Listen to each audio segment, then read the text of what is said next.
Dieu est pour nous un refuge, un appui, un secours qui ne manque jamais dans la détresse. Mesdames et messieurs, amis téléspectateurs, bien-aimés du Seigneur, merci de choisir Béni TV, la chaîne de ta grâce, pour vous informer. Ce résumé de l'actualité nationale et internationale s'ouvre avec la page chrétienne.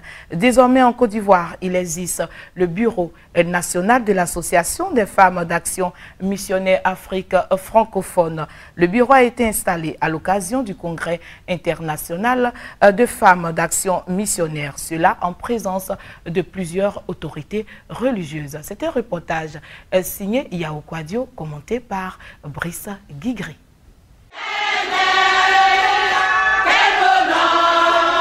Le Congrès international de femmes d'action missionnaire, qui s'est tenu sur 4 jours, a connu son point de chute ce samedi 30 mars 2013 dans la commune de Cocody. Venus de 10 pays de la sous-région, dont le Burkina Faso, le Bénin, la Centrafrique, la Guinée, le Tchad, le Mali, le Sénégal, le Cameroun, le Togo et la Côte d'Ivoire, pays hôtes.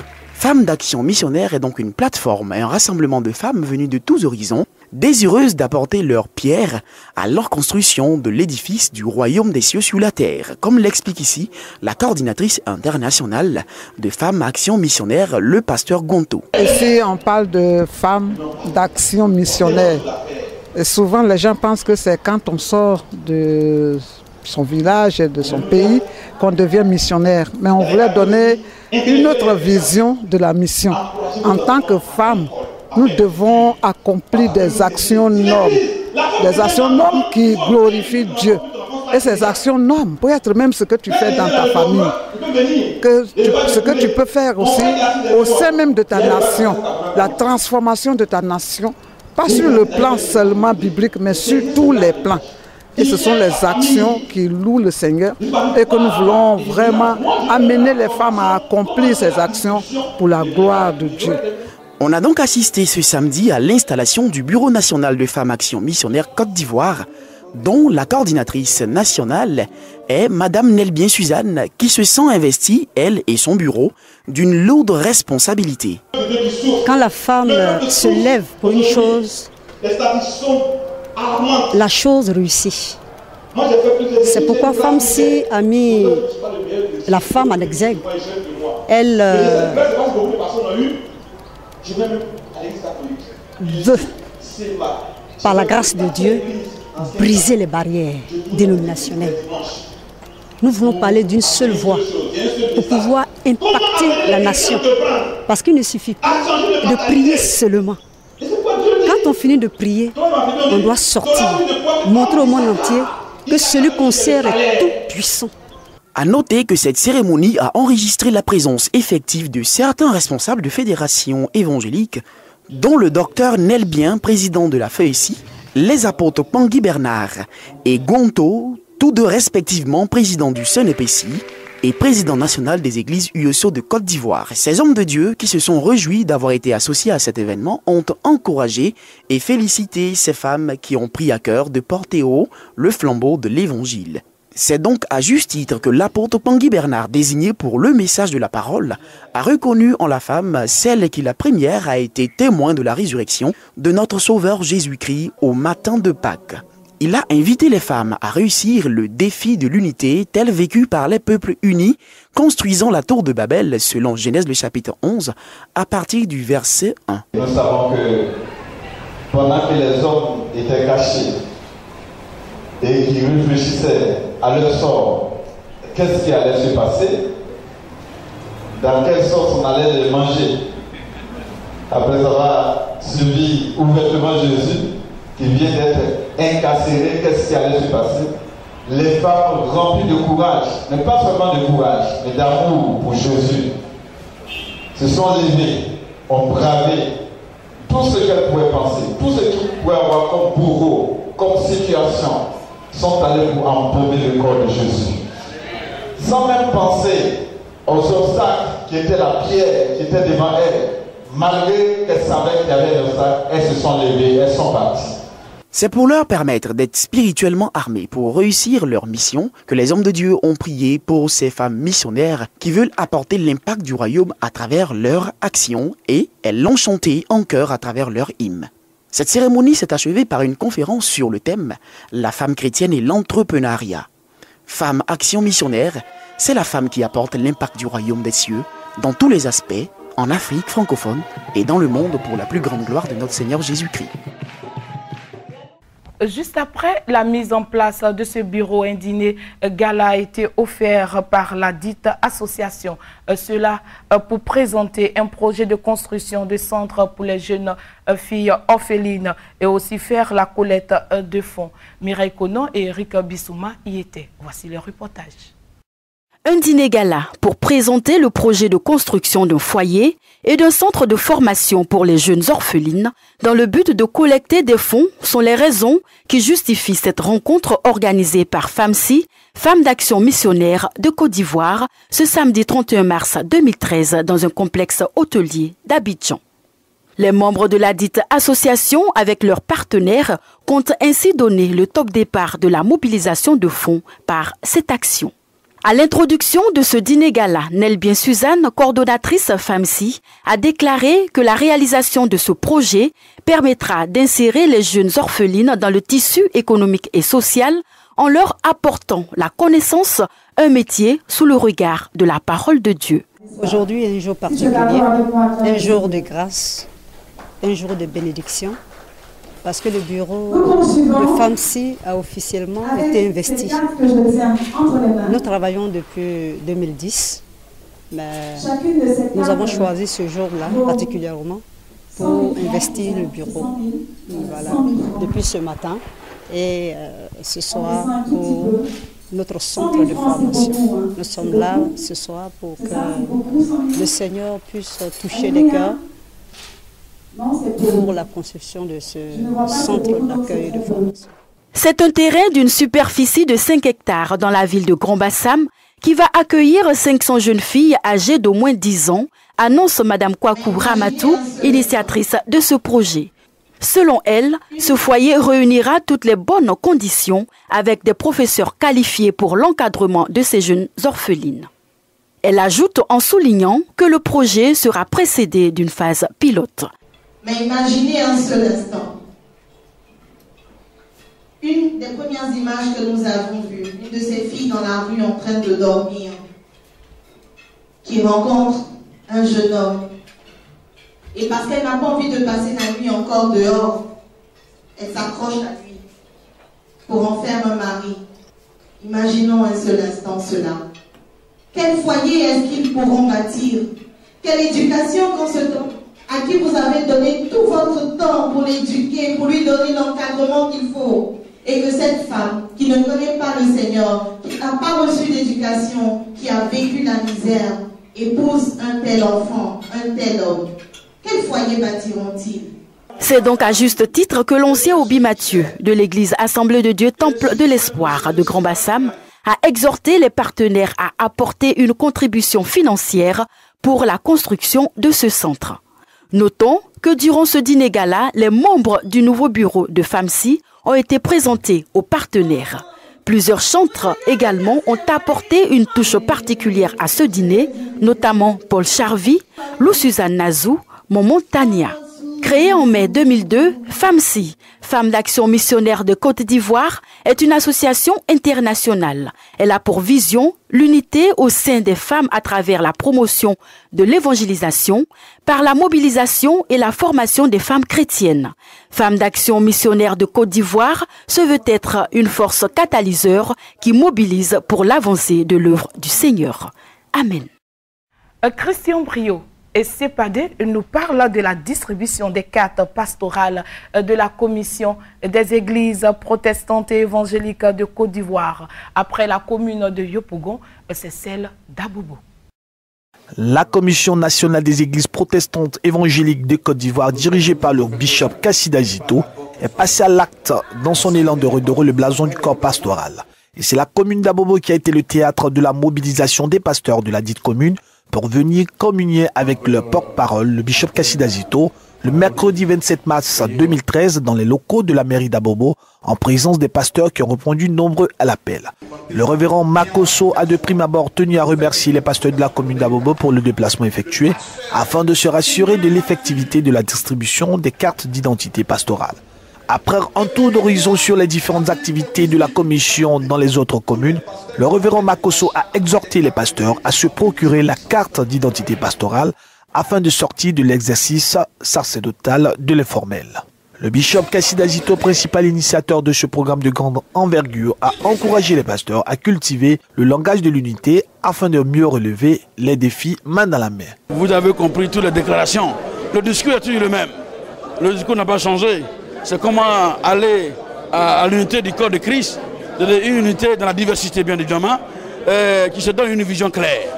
Ok, c'est-à-dire que ce n'est pas une association, mais c'est une vision.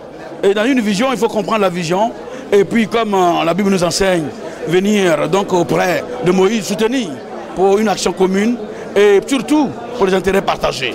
Ce programme de remise de carte d'identité pastorale a été marqué par la présence d'éminents serviteurs de Dieu et le 5e adjoint au maire de la commune d'Abobo. Des invités tels que le prophète Germain Rodrago et le révérend Michel Vako sont venus soutenir cette action salutaire menée par le bishop Kassida Zito pour le bonheur des pasteurs. Et ce sont sur les mots de remerciement, d'exhortation et d'encouragement du bishop Kassida Zito que ce rendez-vous pastoral a pris fin. Rendez-vous est donc pris pour une autre commune. Que Dieu vous bénisse. Changeons de registre et nous parlons économie. Le président de la République française, François Hollande, a annoncé à Casablanca que la France poursuit le renforcement de sa politique économique au Maghreb, accompagnée d'une forte délégation. Les composantes de cette délégation ont échangé avec les personnes dirigeantes dans le domaine économique. Permettre à la France d'affirmer son statut de premier partenaire commercial du Maroc. C'est l'un des enjeux de la visite d'État de François Hollande. Durant 2 jours, le président français et sa délégation d'une 50aine de chefs d'entreprise vont rencontrer à Casablanca et à Rabat de nombreux décideurs économiques marocains. Car la première place française est très disputée. Les États-Unis considèrent leur relation avec le royaume chérifien comme un modèle dans la relation avec les pays arabes et leurs échanges ont atteint les 4,4 milliards de dollars en 2012. Mais le concurrent le plus important des Français reste l'Espagne. En 2012, Madrid a même raflé la place de premier exportateur au Maroc grâce à ses ventes de carburant. Paris garde tout de même le titre de premier partenaire commercial car la France vend au royaume chérifien des produits industriels, notamment du matériel de transport et d'équipement ainsi que du blé. Celui-ci représente 15% des exportations françaises. Ces ressources cumulées, ajoutées aux produits technologiques et informatiques, permettent à la France de maintenir un excédent commercial vis-à-vis du Maroc. Un excédent qui accuse une baisse importante en 2012. Une chute due en grande partie à l'ouverture de l'usine Renault de Tanger. Les voitures de tourisme produites dans cette usine sont en grande partie importées en France. La nouvelle usine du constructeur français incarne bien la forte implantation des entreprises françaises au Maroc. Actifs sur le territoire marocain, 750 filiales d'entreprises françaises. Parmi elles, Total, Vivendi, Suez ou encore Électricité de France. Une relation qui a permis à Paris de remporter d'importants contrats dans des secteurs clés, comme la construction du TGV marocain en 2011. Cet engagement fait de la France le premier investisseur au Maroc. De 2000 à 2010, la France y a investi 123 milliards de dirhams, soit 11 milliards d'euros. C'est la moitié du total des investissements étrangers faits pendant cette période dans le royaume chérifien. L'économie devrait donc occuper une place importante dans la visite du chef de l'État français et une quinzaine de contrats devraient être signés portant notamment sur la coopération technique. On abordera l'agroalimentaire, pour les 2 pays un secteur clé de l'économie. Mais plus encore, c'est l'énergie qui devrait faire l'objet d'importantes discussions. Le Maroc, lancé dans une stratégie de développement des énergies renouvelables, cherche à attirer des investisseurs étrangers dans l'éolien et le solaire. Les entreprises françaises tenteront d'être en bonne place dans ce marché d'avenir. Début février, Gaz de France décrochait le contrat de construction de la centrale éolienne de Ouarzazate. Opérationnelle en 2014, elle sera le plus vaste parc éolien d'Afrique. La page société s'ouvre avec la baisse du prix du carburant et du gaz en Côte d'Ivoire. Cela, les Ivoiriens l'attendaient depuis belle lurette. Le gouvernement ivoirien a baissé le prix du carburant et du gaz domestique. Les précisions dans cet élément de RTI 1. La réduction du prix du super qui passe de 792 francs CFA à 782 francs CFA le litre. C'est par ce communiqué du ministre ivoirien du pétrole, des mines et de l'énergie qu'a été annoncé dimanche dernier la baisse du prix du super sans plomb. En vigueur depuis le 1er avril, la mesure est effective depuis ce mardi. Hier c'était férié, donc ce matin les techniciens de Cositam sont venus, ils sont passés au changement de prix du carburant. Cette mesure réjouit visiblement les consommateurs qui souhaitent voir le gouvernement aller plus loin dans la lutte contre la cherté de la vie. S'il y a une réduction de 10 francs, c'est bon. C'est bon pour nous, les consommateurs. C'est une bonne chose. C'est une bonne chose. Ça permettra aux clients vraiment de se maintenir pour le moment. Mais ce qui est demandé au gouvernement de faire encore un peu d'effort. Pour ce qui est du prix du gaz butane, avec la bouteille B28, la baisse de 18 669 francs à 13 000 francs n'est pas encore effective sur tout le marché. D'ailleurs, depuis la dernière hausse, les revendeurs n'en commandaient pratiquement plus, les ménages préférant la B6 maintenue à 2 000 francs CFA et la B12 à 5 200 francs. Dirigeons-nous à présent aux États-Unis. C'est un autre tableau qui se présente dans la capitale des États-Unis. Le taux d'incarcération est 2 fois plus élevé que dans le reste du pays. Pour faciliter la réinsertion des anciens détenus, une association leur apprend à cuisiner pour travailler dans des restaurants. Il y a 6 mois, Evelyne était en prison pour vol. Aujourd'hui, elle termine sa formation de cuisinière et cherche un emploi. Tout cela grâce à l'association DC Central Kitchen, dont elle avait entendu parler derrière les barreaux, un peu par hasard. J'ai fait tellement d'erreurs dans ma vie. Quand on m'a dit que je pouvais suivre cette formation, qu'ils étaient là pour ça, pour m'aider, j'ai su que j'avais une chance. Evelyne, comme les autres élèves, reçoit pendant 3 mois une formation culinaire entièrement gratuite, dispensée par des professionnels. Parmi ses enseignants, Kendall. Cette pâtissière a vendu son entreprise pour venir donner des cours ici, à plein temps. C'est un univers complètement différent ici. Ça n'a rien à voir avec leur vie d'avant. Donc on essaie vraiment de leur apprendre à la fois à cuisiner, mais aussi à bien se comporter. Chaque année, 80 élèves sont diplômés du programme.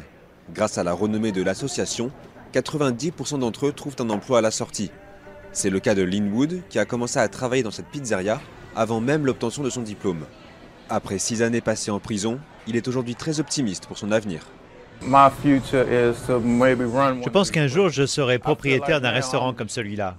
J'ai déjà l'impression d'être le gérant ici. Pourtant, je fais la vaisselle, je sors les poubelles, je range les cartons et j'aide avec la nourriture. Mais j'ai vraiment l'impression d'être déjà le patron. Dans quelques jours, Evelyne, Linwood et les autres recevront leur diplôme, point de départ de leur nouvelle vie. En Afrique du Sud, Nelson Mandela était le sujet principal de prière à l'occasion de la fête pascale. Pour votre gouverneur, l'ex-président de la République sud-africaine est hospitalisé pour une pulmonie récurrente. Il est âgé de 94 ans et c'est la 3e fois. Son état de santé continue de s'améliorer. C'est le diagnostic officiel des médecins de Nelson Mandela, relayé par la présidence sud-africaine. L'ancien président est hospitalisé depuis maintenant 5 jours. Il récupère d'une nouvelle infection pulmonaire et son porte-parole se montre optimiste. Nelson Mandela a passé une journée de repos hier et continue de recevoir des soins. Le gouvernement est satisfait que les médecins lui donnent le meilleur traitement pour qu'il récupère. Cette communication positive vise à rassurer les Sud-Africains très attachés à Nelson Mandela. Nous avons encore besoin de lui, dit cet homme, et nous prions Dieu pour qu'il soit avec lui à tout moment. L'ex-président d'Afrique du Sud respire mieux, précisent ses médecins, mais des spécialistes soulignent qu'il faut rester prudent en raison de son grand âge. Je voudrais le remercier pour tout ce qu'il a apporté à notre pays, réagit cette femme. Nous lui en sommes très reconnaissants.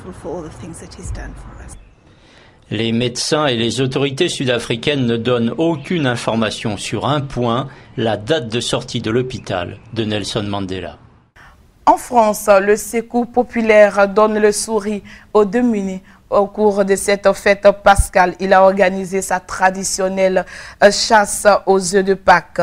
Ils étaient près de 5000 petits et grands au jardin des Tuileries à Paris à ramasser des œufs en plastique avec des messages de solidarité. Et à l'intérieur de chaque message, ils échangeaient cela pour un goûter.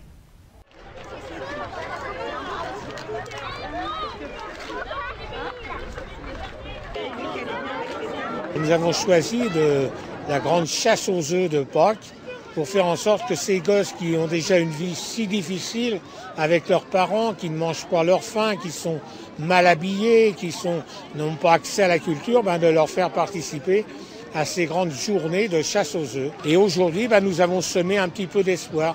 Nous avons l'idée que la solidarité ne règle pas tout, mais elle est indispensable. Et aujourd'hui, nous semons du bon grain.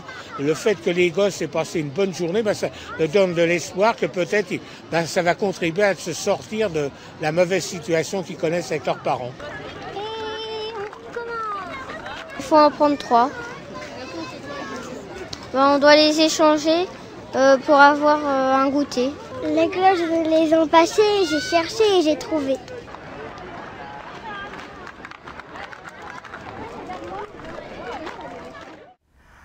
Pendant que la joie était le partage dans certains pays, l'île Maurice trouvait la Pâque dans l'état sombre. Une dizaine de morts et plusieurs disparus dans des inondations. Les Mauriciens ont été surpris par des pluies torrentielles. Les dernières inondations datent de mars 2008. Aujourd'hui est un jour de deuil national à l'île Maurice. Ce week-end, le pays a été surpris par des pluies torrentielles. Les inondations ont fait une dizaine de morts à Port-Louis, la capitale. Découverte macabre dans ce tunnel piétonnier du centre de la ville. Les corps de 6 victimes ont été retrouvés. L'île Maurice, dans l'océan Indien, attire de nombreux touristes. Pas forcément en mars, parce que c'est le mois le plus pluvieux, avec une moyenne de précipitation de 220 mm. Cette fois, il est tombé 152 mm en seulement 1h30. Qui vous commis ? Les dernières inondations catastrophiques remontent à mars 2008. 4 personnes étaient mortes cette année-là dans l'est du pays. Fermons ce résumé de l'actualité nationale et internationale avec cette parenthèse de sport. Le tirage au sort de l'Afro Basket 2013 s'est fait en présence du ministre ivoirien des Sports, Alain Lobognon, et en présence des dirigeants de basket des différents pays d'Afrique.